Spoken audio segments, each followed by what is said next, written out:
आज फिर आए हैं आपके लिए एक नया टॉपिक लेके, जिसका नाम है ब्लड, जिसको रुधिर रक्त भी आप बोलते हैं। तो फ्रेंड, पहले ये बताऊंगा आपको कि मैंने जो प्रीवियस 2-3 वीडियो डाल रहा हूं लगातार पर डे, उनसे अच्छा रिस्पॉन्स आपका मिला है, ऐसा बनाए रखना। इस चैप्टर में भी हम ब्लड के बारे में थोड़ा पढ़ेंगे 5-7 मिनट, और उसके बाद एमसीक्यू क्वेश्चन 30-40 जो रिपीटेड आते हैं, एक्सपेक्टेड है क्वेश्चन आते रहते हैं, उन्हें हम पढ़ेंगे। तो स्टार्ट करते हैं आज हम हमारा नया टॉपिक, ब्लड। तो ब्लड हमारे सभी की बॉडी में पाया जाता है। ये क्या है? लिक्विड है, पूरा लिक्विड है। ये हमारे अंदर जो रक्तवाहिनियां होती है, ओके, 3 तरह की होती है रक्तवाहिनियां, उनमें ये अंदर बहता रहता है। और ये गाढ़ा थोड़ा चिपचिपा लाल रंग का है, रेड कलर का है। और ये किससे मिलके बना होता है? ये एक टिश्यू है, ओके, उत्तक है। मीन सेल मिलके टिश्यू बनाती है, उसी से ब्लड बनता है। और एक जो आदमी, नॉर्मल आदमी होता है, उसमें मोस्टली 5 लीटर ब्लड पाया जाता है। ये क्वेश्चन बनता है उत्तक वाला और 5 लीटर वाला। अब हम पढ़ेंगे रक्त के कंपोनेंट की, रक्त में क्या क्या होते हैं, क्या मिलके रक्त को बनाते हैं। तो इसमें जो है प्लाज्मा, आरबीसी लाल रक्त कणिका है, सफेद रक्त कणिका है डब्ल्यूबीसी, प्लेटलेट बिम्बाणु जिन्हें बोलते हैं, ये 4 से मिलके आपका ब्लड बना होता है। ओके, यहाँ फोटो दी है, रेड ब्लड कैसे दिखता है, प्लेटलेट कैसे, व्हाइट ब्लड सेल कैसी होती है, प्लाज्मा कैसे है, ब्लड वेसल्स होते हैं, धमनियां जिनमें ब्लड ऊपर नीचे हार्ट से आता जाता रहता है। ओके, एक चीज और क्वेश्चन आप ध्यान रखना, आपके ब्लड का पीएच का मान होता है 7.4। तो पहले हम पढ़ेंगे प्लाज्मा। तो प्लाज्मा क्या है? प्लाज्मा रक्त के तरल हिस्से को, प्लाज्मा जो लिक्विड होता है रक्त में, उसको बोलते हैं प्लाज्मा। ओके, इसमें पीले रंग का तरल होता है, मोस्टली पीले रंग का होता है। और इसमें 90% तो पानी, प्रोटीन और अकार्बनिक लवण होते हैं। ये 90% पानी होता है इसमें, और ये पूरा लिक्विड होता है। अच्छा, इसका क्या है? इसमें क्या होता है? घुलनशील रूप में ग्लूकोज मिलता है, एमिनो एसिड, वसा, यूरिया, हार्मोन्स, एंजाइम, जो कुछ वो होते हैं, काफी चीजें इसमें मिक्स रहती है। और ये क्या करता है? उनको शरीर में एक स्थान से दूसरे स्थान, मतलब एक पार्ट से, बॉडी पार्ट से दूसरे पार्ट पे भेजने का काम करता है। इसके जो लिक्विड है उसी के साथ ये सारी चीजें बहती है आपकी बॉडी में। ओके, तो आपको ये ध्यान रखना है कि ये लिक्विड होता है, इसमें सारे जो कार्बनिक जो पदार्थ होते हैं वो घुलनशील होते हैं, वो बॉडी में एक पार्ट से दूसरी पार्ट पहुंचाए जाते हैं। दूसरे नंबर पे है जो इंपॉर्टेंट है, लाल रक्त कणिका। इसके बारे में क्वेश्चन बहुत होते हैं, तो आप फोटो में देख लीजिए। इसको बोलते हैं एरिथ्रोसाइट्स। एरिथ्रोसाइट बोलते हैं, डिस्क के आकार की होती है, इनका आकार भी पूछा जाता है कभी कभी। और इन्हें क्या कहते थे? एरिथ्रोसाइट, ये भी पूछा जाता है। अच्छा, इसमें इनमें नाभिक नहीं होता। नाभिक जैसे इस सेल में हमने पढ़ा है कि सेल के चैप्टर में, वीडियो में, कि भाई सेल में नाभिक होता है, पर इस ब्लड सेल में नाभिक नहीं होता। ओके, इसमें एक हीमोग्लोबिन नाम का वर्णक होता है। क्वेश्चन आता है, बहुत आता है ये, हीमोग्लोबिन से ना। तो ये क्या है? हीमा का नाम होता है लोहा वर्णक, और ग्लोबिन का नाम प्रोटीन। तो ये जो रेड कलर जो होता है ना हमारे ब्लड का, तो इसी की वजह, हीमोग्लोबिन की वजह से होता है। अच्छा, अब देखिए इसमें ये बनता कहाँ पे है? आपका जो लाल रक्त कणिका है, आपका ब्लड है, ये बनता कहाँ है? स्प्लीन और अस्थि मज्जा। ओके, आपकी अस्थि मज्जा और प्लियज, स्प्लीन जिसे बोलते हैं, यहाँ पे बनता है। और लाल रक्त कणिकाएं हमारी बॉडी में बहुत लाखों में होती है, और इनका जीवन करीब 100 से 120 डेज, 100 से 120 दिन का होता है। इनका काम क्या होता है? लाल रक्त कणिकाओं के, ये क्या करती है? आपके फेफड़ों के कोशिक ऑक्सीजन प्राप्त करती है। आपके फेफड़े हैं, वहां से ऑक्सीजन लेती है, और यह ऑक्सीजन उत्तकों तक ले जाया जाता है, जहां जरूरत होती है उन उत्तकों तक ले जाया जाता है, सेल में लेके जाया जाता है। और जहां इसका प्रयोग ऊर्जा उत्पादन करने के लिए रासायनिक प्रक्रिया में किया जाता है। ओके, इसका आपकी एनर्जी के लिए ऑक्सीजन की जरूरत होती है और वो ये ब्लड ही लेके जाता है बॉडी के सेल में। जो भी अलग अलग सेल होते हैं सब जगह यही पहुंचाता है। इसके बाद ये इन प्रतिक्रियाओं से उत्पादित हुए कार्बन डाइऑक्साइड जो इनसे बनता है, उसके बाद जहां पे ये पहुंचाता है ऑक्सीजन, वो ही कार्बन डाइऑक्साइड बनाती है, उसी को हृदय के साथ वापस फेफड़ों में भेज देता है। ये इसका सीधा काम। फेफड़ों से सेल जो उत्तक होते हैं उनमें पहुंचा देता है, वहां पे रासायनिक क्रिया होती है, उनसे कार्बन डाइऑक्साइड बनता है और वो फिर से हृदय की तरह आपके फेफड़ों में भेज दिया जाता है। ओके, नेक्स्ट अब चलते हैं सफेद रक्त कणिका है। ये भी क्वेश्चन बहुत आते हैं इसका। WBC इसको बोलते हैं, इसका ल्यूकोसाइट्स, इसको ल्यूकोसाइट्स भी कहा जाता है। ये भी इंपॉर्टेंट क्वेश्चन है। और ये क्या है, ये संक्रमण से लड़ते हैं। ओके, एंटीजन होता है, ये संक्रमण से लड़ते हैं, हमें बीमारियों से बचाते हैं और प्रतिरोधक क्षमता प्रदान करते हैं। इम्यूनिटी हमें जो हमारे बॉडी में होती है वो WBC प्रोवाइड करती है। और ये कम टाइम के लिए होते हैं, 1 से 3 दिन के होते हैं, 5 दिन के होते हैं, ज्यादा इनका फिक्स नहीं है, लेकिन कम दिन के रहते हैं। ये आपको इतना ध्यान रखना है। अब प्लेटलेट्स। ओके, प्लेटलेट भी बहुत इंपॉर्टेंट है। आपको जब डेंगू हो जाता है तो क्या होता है कि आपकी प्लेटलेट गिर जाती है, आपको ब्लड बहना शुरू हो जाता है। अगर आपकी प्लेटलेट बहुत कम हो गई तो ब्लड निकलना शुरू होगा, वो रुकेगा नहीं। इसलिए हम प्लेटलेट को ध्यान रखते हैं कि वो सही रहे। अच्छा, तो इसको बिंबाणु भी आप कहते हैं और इसका नाम थ्रेम्बोसाइट होता है। ओके, थ्रेम्बोसाइट भी इसको बोला जाता है, बिंबाणु भी, प्लेटलेट भी बोला जाता है। अब ये क्या काम करता है, ये कटने घाव लगने पर जब रक्त निकलता है तो उसका खून में जो हमारे ब्लड है उसमें थक्का, उसको ब्लड को रोक देता है। ये इसका मेन काम है। अच्छा, चोट लगने पर बिंबाणु टूट जाते हैं, ये प्लेटलेट टूट जाती है और क्या करते हैं, एंजाइम जारी करते हैं, फाइब्रिनोजन से फाइब्रिन बनाती है। ओके, ये एंजाइम फाइब्रिनोजन से फाइब्रिन बनाती है और उसी से हमारा रक्त है जो बहना होता है वो स्टॉप हो जाता है। तो ये हो गई आपकी प्लेटलेट्स। ओके, आपको ये चीज खून का थक्का। ओके, खून का थक्का जमाने में आप एक चीज और ध्यान रखनी है, कौन सा विटामिन काम आता है, विटामिन के, उसकी आप पूर्ति रहनी चाहिए बॉडी में, तो रक्त का थक्का आराम से जल्दी जम जाएगा। अच्छा, अब ब्लड में रक्त का समूहकरण ग्रुप होता है। ओके, ये 1902 में के लेडेस्टिनर ने मनुष्य के रक्त को 4 भागों में विभक्त किया था। ए ग्रुप, बी ग्रुप और ए बी और ओ, 4 भागों में। ठीक है, अब ओ को छोड़कर, ध्यान रखिए, ओ को छोड़कर ए बी बाकी जो 3 है समूह की कोशिकाओं में एंटीजेंस होते हैं, एंटीजेंस होते हैं। इसलिए वो किसी को भी अपना खून तो दे सकता है लेकिन वो ले नहीं सकता। मतलब ये यूनिवर्सल डोनर है, किसी को भी डोनेट कर सकता है। ए ग्रुप वाले को खून चाहिए, ओ से ले सकता है, बी को भी, ए बी को, जिसको भी चाहिए वो देगा। तो इसलिए इसको यूनिवर्सल डोनर कहा जाता है। ये क्वेश्चन बनता है। क्वेश्चन फिर बनेगा, ए बी समूह को यूनिवर्सल रिसिपिएंट कहा जाता है। मतलब ए बी है वो किसी कोई भी ब्लड ग्रुप को ले लेगा।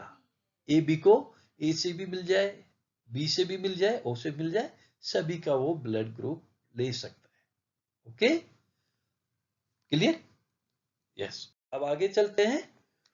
एक चीज और ध्यान रखती है, रक्त समूह किसको क्या, तो ये एक टेबल हम बनाई है, आप थोड़ा देख सकते हैं। ए है, किसको दे सकता है, ओके, ए बी को, ए और बी को दे सकता है, बी बी को और ए बी को दे सकता है, ए बी किसको दे सकता है, सिर्फ ए बी को ही, अपने को ही। ओ है, सभी को दे सकता है। इसी तरह ए बी के सामने देख लीजिए, ये सबसे ले सकता है। 2 ही क्वेश्चन बनेंगे, एक ये ए बी सभी से ले सकता है और ओ सबको दे सकता है। ये क्वेश्चन 2 आपके बनते हैं।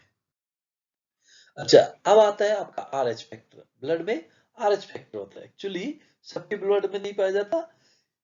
लेडेस्टिनर ने एक रिसस बंदर के खून में एक विशेष प्रकार के प्रोटीन की खोज की जिसे RH फैक्टर कारक कहा जाता है। ध्यान रखना, रिसेस बंदर, लेडेस्टिनर, ये दोनों चीजें पूछ सकते हैं। जो RH कारक होता है ये एक प्रोटीन होता है, तो ये 85% लोगों में पाया जाता है। ओके, 85%।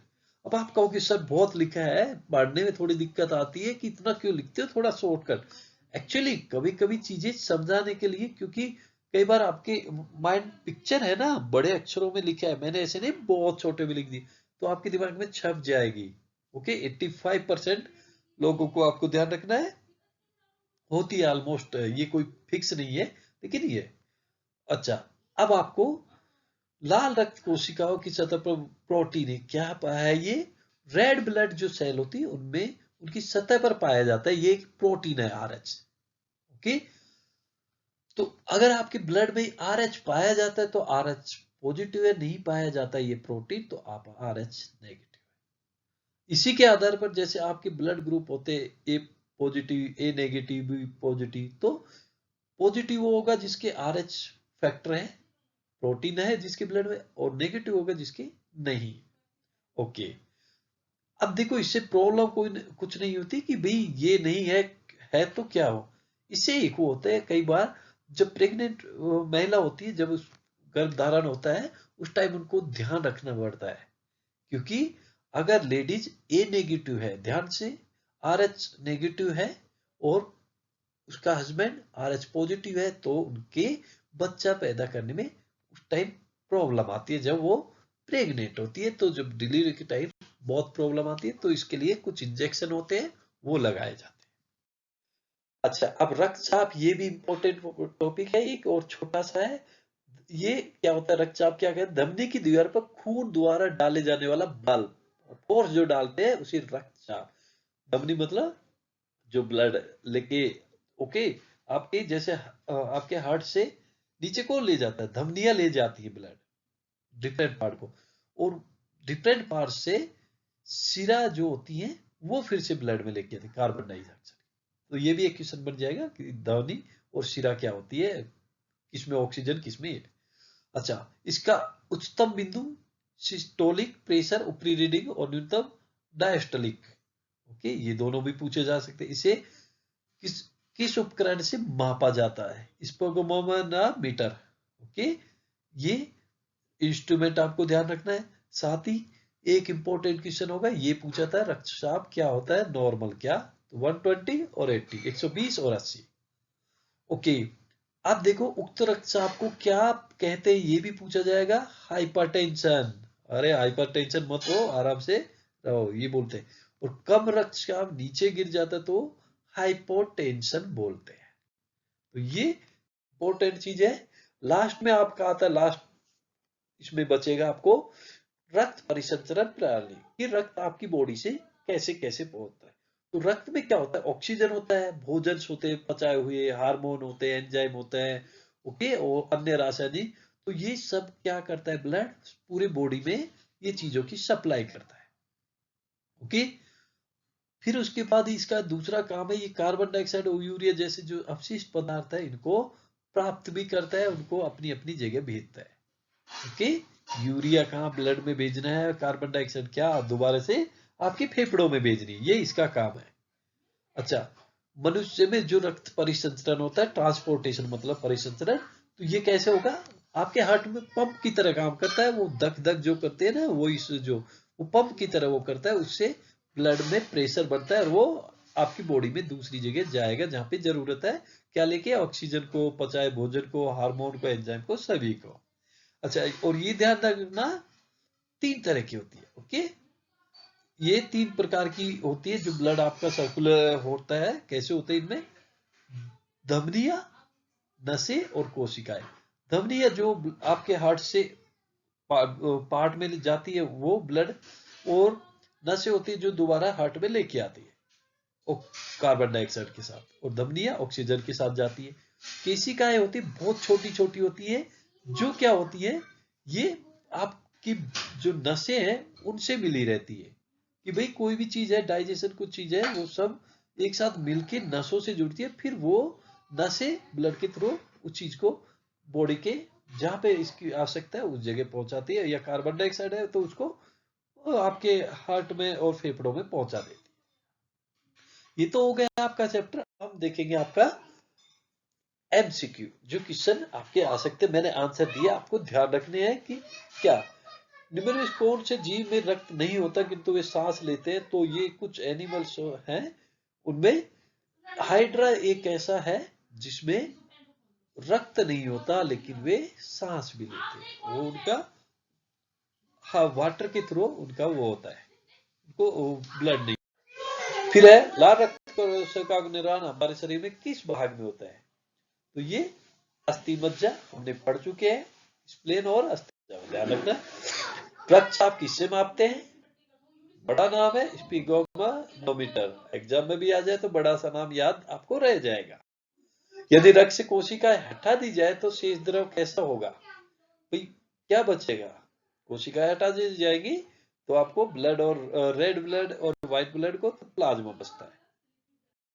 अच्छा, लाल रक्त कणिकाएं मुख्य रूप से किसकी बनी होती है, किस मुख्य रूप से बनती है, कहां पे बनती है, मतलब अस्थि मज्जा में। ये क्वेश्चन इंपॉर्टेंट है। रक्त के धब्बे मिटाने के लिए किसका प्रयोग होता है, नमक और ठंडे पानी से आप क्लीन कर सकते हो। आगे है कौन सा रक्त की जमावट, ओके रक्त का थक्का वाली बात है तो प्लेटलेट्स हो गया। कौन सी कपाल तंत्रिका दिल को रक्त को आपूर्ति करती है, तो रक्त वेगस तंत्रिका आप बोलेंगे। ओके, दिल को रक्त की आपूर्ति कौन करता है, वेगस तंत्रिका। अच्छा, आदान से पहले रक्त उत्पादों में कौन से संग्रह के परीक्षण नहीं किया जाता। जब किसी को ब्लड देना होता है तो दूसरे के ब्लड में क्या चेक नहीं करता, ये हेपेटाइटिस ये बीसी ये देते हैं, एचआईवी भी दे चेक किया जाए, सूझा कि ये कि संक्रामक रोग है, इन्फेक्शन होता है, ये इसको भी इसको चेक नहीं किया जाता है। काफी चीजें चेक की जाती है एचआईवी ये, पर इसको नहीं चाहिए चेक किया सूजाक को। अच्छा, सर्वदाता ओ है, ओ सबको दे सकता है ब्लड, यस मेरा भी ब्लड ओ है, और बट मेरा ओ नेगेटिव है। ओके, रक्त है एक, रक्त क्या है, संयोजी ऊतक, सबसे पहले हमने पढ़ चुके हैं संयोजी ऊतक, ये भी क्वेश्चन बहुत रिपीटेड होता है। रक्त कैसी प्रकृति है, अरे उसका पीएच 7.4 होता है तो कैसा होगा, क्षार होगा। 7 मैंने अमल क्षार लास्ट क्लास में आपको लास्ट वीडियो में देखा है आप लोगों ने। ओके, अरक्तता निम्न में से किन विटामिन को अल्पता के कारण, ओके ये भी विटामिन में हमने पढ़ा है, B6 और B12 की वजह से रक्त की कमी। लाल रक्त कोशिकाओं की कब्र किसी को कहा जाता है, यस ये भी क्वेश्चन इंपॉर्टेंट है। यकृत जो आपका होता है उसे लाल रक्त कोशिकाओं की कब्र ग्रह कहते हैं, शमशान बोले। मानव रक्त का पीएच 7.4, ये तो है।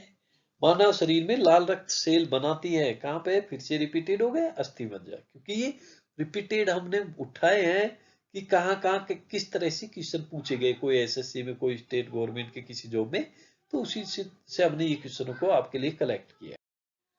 निम्न में से कौन से विटामिन के संबंध रक्त के थक्का बनने से है, विटामिन के, ओके विटामिन के से थक्का बनता है।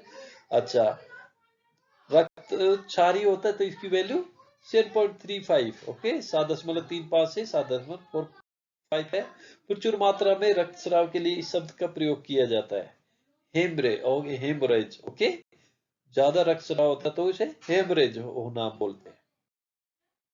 हिमोसाइनिन किसके रक्त में उपस्थित रहता है, ओके ये कुछ एनिमल होते हैं उनमें इस तरह के ये पाए जाते हैं, हिमासाइनिन, ओके तो इनमें ये जो झींगा केकड़ा और कुछ और भी एनिमल है उनमें ये पाया जाता है। मोस्टली ये एनिमल जो चीज में होते हैं उनमें हिमासाइनिन पाया जाता है। आगे, मनुष्य में रक्त शर्करा का सामान्य स्तर क्या है, रक्त में शर्करा की जो मात्रा 100 से 80 से 100 सॉरी मिलीग्राम 100 मिली रक्त में, 100 मिली रक्त में 80 से 100 मिलीग्राम होना।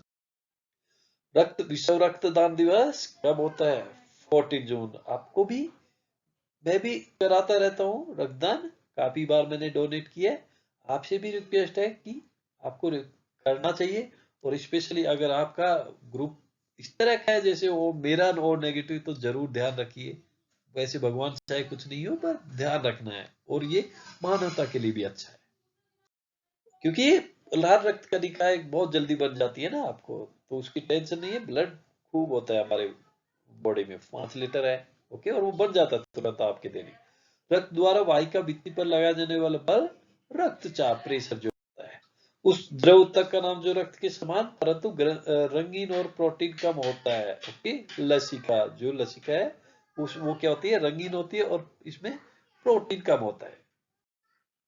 रक्त वाहिका जो अंग से हृदय को रक्त परिवहन करती है उसे, ओके, अंग से हृदय को, मैंने बोला अंग से हृदय को कौन सी करती है, शिरा, और धमनी हृदय से अंगों को करती है, ओके।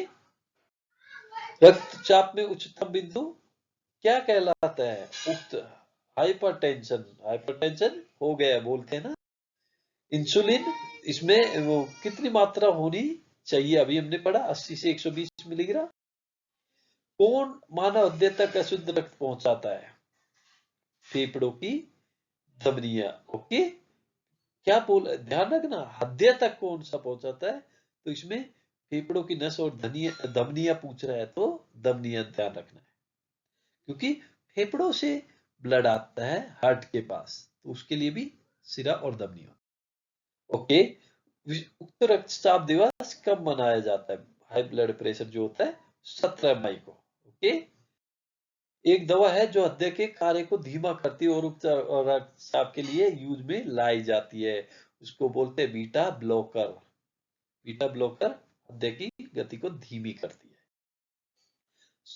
सार्वत्रिक दाता, सबको देने वाला, वो हो गया आपका। अच्छा, 1 मिनट में लगभग कितना रक्त पंप होता है, 1 मिनट में 70 मिलीलीटर रक्त आपका पंप होता है हार्ट के द्वारा। श्वेत रक्त का जीवन कितना होता है, ये भी क्वेश्चन आ जाते हैं, 2 से 4 दिन इसका होता है आंसर, ओके। ओके, रक्त विमाणु का क्या होता है, जो आपकी प्लेटलेट होती है उसका क्या होता है, 3 से 5 दिन, और लाल रक्त कणिका होगा आपका 120 दिन जो होता है। तो हमारा ये आज का टॉपिक यहाँ पे खत्म होता है। मुझे आशा है आपको काफी हेल्प मिलेगी ये वीडियो देख के, और मैं आशा करता हूं कि आप इसमें से कभी कोई गलती नहीं करोगे आपके एग्जाम में, जब भी इस तरह का क्वेश्चन आएगा ब्लड से रिलेटेड। वन थिंग और आपसे रिक्वेस्ट है कि आप इसको चैनल को सब्सक्राइब करते रहो, ओके, ताकि मैं आपको टाइम टू टाइम वीडियो लाता रहूं और आपको अपडेट होते रहेंगे। Thank you.